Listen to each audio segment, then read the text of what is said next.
guys? Hope you guys are having a good day or night. Hope you guys had a good holiday time, whatever holidays you celebrate. We're now in 2023, so 2022 is over with and wrapped. And this is how the portfolio is looking on the first trading day of the new year. It's Tuesday, January 3rd today. Looks like a slight down day overall for the market, but actually we're up net for the day. I think just the more defensive plays are seeing a little bit of a rebound, but before I get into that, typical disclaimer that none of this is financial advice, legal advice, or tax advice. I'm not a licensed professional in any of those categories. This is kind of just for entertainment purposes. So, take it with a grain of salt and do your own research. Consult a professional before you invest. But I did add another chunk of money today for this week, and I ended up putting another $5 into Camden Property Trust, and I bought another share of New Lake Capital. So I'll run through kind of the individual positions, but as of right now, you guys know I keep this Excel sheet with the some statistics, calculated returns, because the Fidelity one doesn't really take into account dividends or closed positions for this percent return.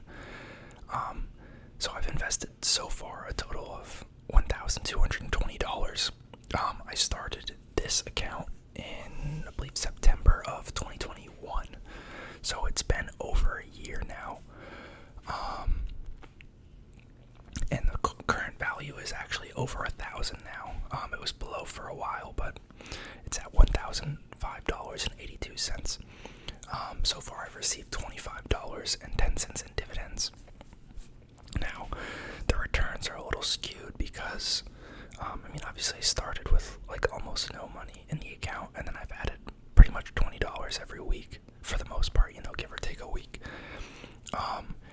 And honestly, that was a pretty rough time to be buying into the market, just because, kind of topped in 2021 and then went downhill for most of 2022, especially in some of the real estate and more overall market just not doing great. But, I'm in it for the long term. It's not a huge issue to me. I kind of wanted to, make this account public in the first place.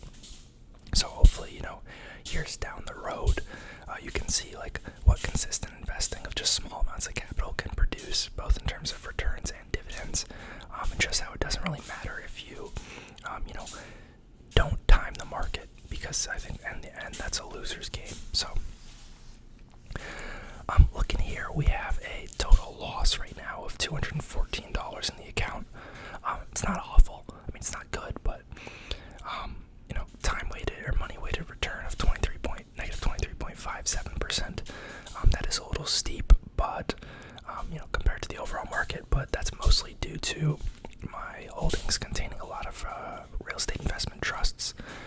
They had great years in 2020 and 2021, and then 2022 didn't do so hot and underperformed the market a little bit. So that's definitely dragging on returns, but overall non-weighted return at negative 17%. Honestly, not bad, not super far off from, how the market's been. As I said, $25.10 cumulatively in dividends as of now. That number will start to grow quicker as I continue, because obviously in the beginning of the account, you have not a lot of money in there, so not a lot of holdings. So as a result, your dividend payments are pretty small. But each week when you contribute, you're buying more and more shares, and the old dividends keep getting paid, and you're just continue to add new ones that will be paid on top. So that should continue to grow pretty quickly. Next time we hit kind of a string of ex-dividend dates. As far as the individual holdings right now, only one position that's actually positive overall. But most of the positions are down, high single digits, low double digits, which is not terrible. There's two main ones that have been a drag, and then one that I think I sold off that has also been a drag that I'll talk about. But Agree Realty continues to surprise me that this is the one that's remained positive throughout all this, because this is a retail real estate investment trust. We're basically flat on it, but that's been paying a nice monthly dividend. You can see we've gotten $2.73 from ADC since we bought it, so pretty cool. Armada Hoffler, diversified REIT, down about 10%. I don't know how I feel about certain areas of real estate, and like in general right now, it's just not really the place to be. I'm sure you guys have heard about the Blackstone B-REIT withdrawals and such. We actually own Blackstone. That's one of the reasons that it's gotten hit. Real estate's just had a tough time, but long term, I do actually pretty strongly believe in it to be a pretty good place to invest.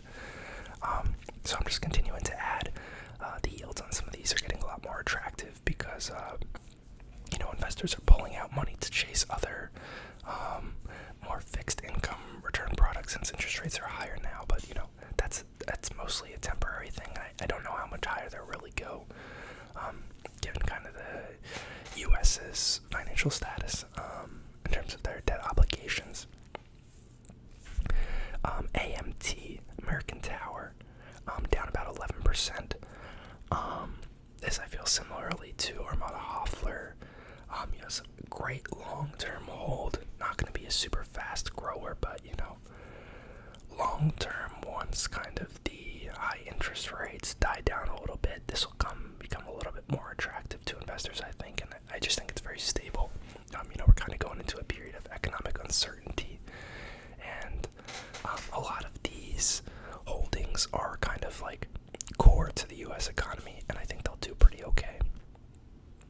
Then we have Blackstone, big alternative asset manager, real estate, hedge fund solutions, stuff like that. It's a little inconsistent with kind of its dividend distributions, and the stock price has been pretty volatile. This is one of the ones that I feel like could see more of a drawdown if we do see more of an economic downturn, because it's related a lot to kind of investment activity and risk tolerance, as far as people's appetite for private market investments. But it's in a diversified portfolio. One holding's not going to kill you. And the yield is actually getting up there. Granted, like I said, theirs is based on a percentage of net income, I believe, so that if that drops, then the dividend will reduce as well. But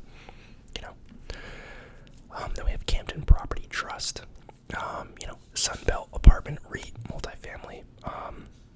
These had a real strong run for the first 2 years out of COVID, and then have had a pretty rough time since. They're nice apartments. They're in a lot of areas that we've seen net migration to, or I don't know if migration counts if it's within the country, but net moving to throughout COVID and kind of the work from home period. They do have the added benefit of flexibility in terms of rental rate increases. Every year mostly the leases get renegotiated, so there's a lot of room to kind of increase leases as needed. They're not locked into long-term low-priced leases like some of the other REITs may be. So that one's kind of middle of the road for me. Then we have Equity Lifestyle Properties. If you guys remember, they own a couple of different segments. One is kind of like camping and RV parks.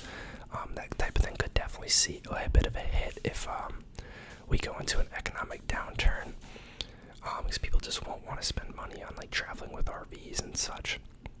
May end up selling them. You get the idea. Another one is, marinas and boat slips. Again, obviously some people are going to be unaffected, but the people who are kind of in the middle of the road may decide to sell their boats, or no longer be able to afford to keep a boat at these marinas. And then lastly, they have some manufactured housing communities. That's probably the stablest of the three in my personal opinion, just in being that it's primary residences, and it's kind of viewed as a cheaper alternative to owning like a kind of custom-made home or like a full home. And they have a lot of retirement-oriented communities, so those people don't tend to move as much.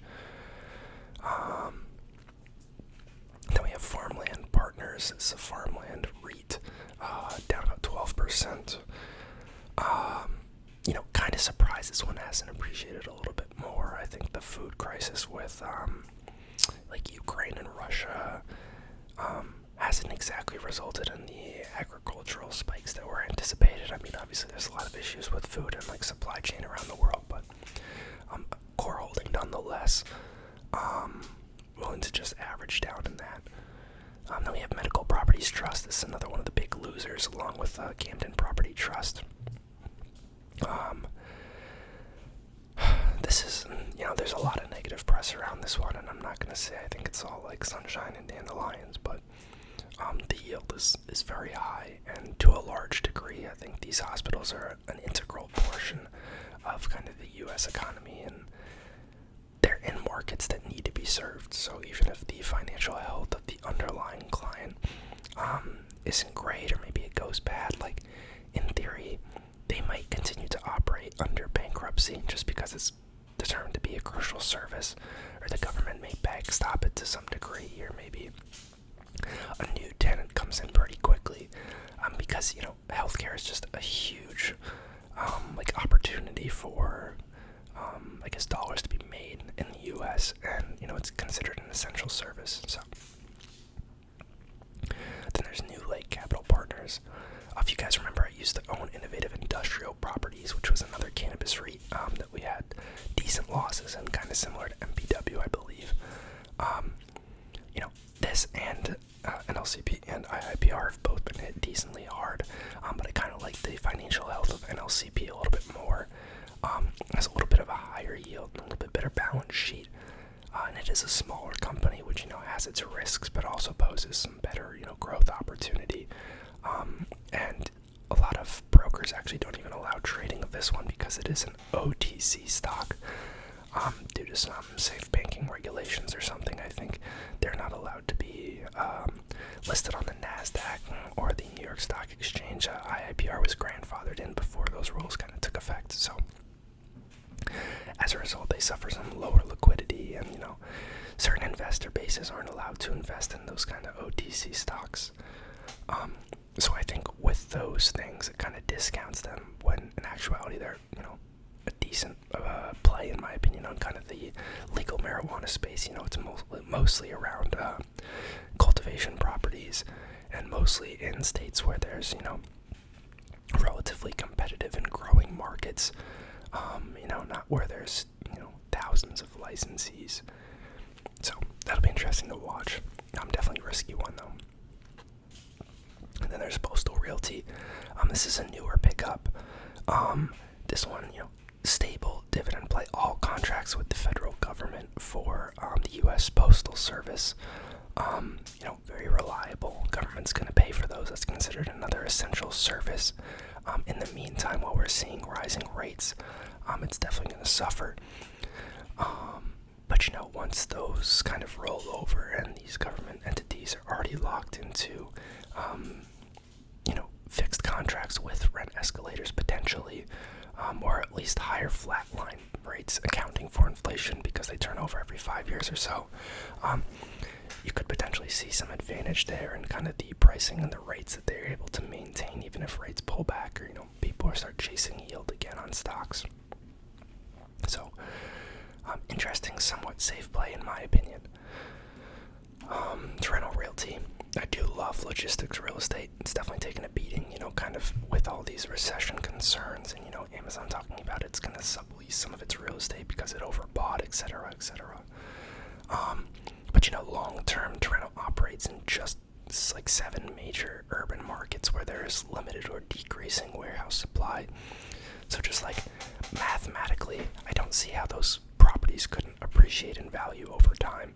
Like, it's such a crucial part of everyone's everyday life now, just getting things delivered, that I don't see how that couldn't increase in popularity and value, just as we continue to develop. Also, just great dividend growth, somewhat small company, basically a smaller version of Prologis that's a little more focused on these key metro areas. So a little more opportunity for growth there, in my opinion, a little safer. But obviously they don't have the benefits of scale and the leadership, etc. And lastly is Zoetis.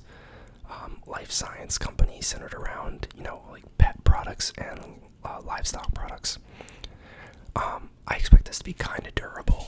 Even if we go into a recession, people aren't going to stop taking care of their pets. I do think we saw a big kind of pull forward demand during COVID of a lot of people getting pets.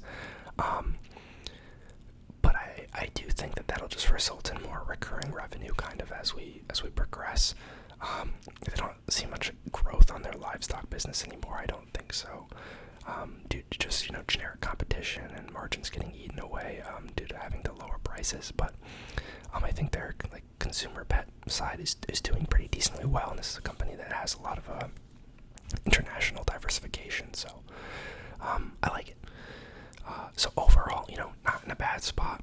You guys know, I change my mind sometimes, and things get added or dropped out of the portfolio, but I'm pretty happy with where things are now. I'm just kind of waiting to see where the market goes and just continuing to add every week.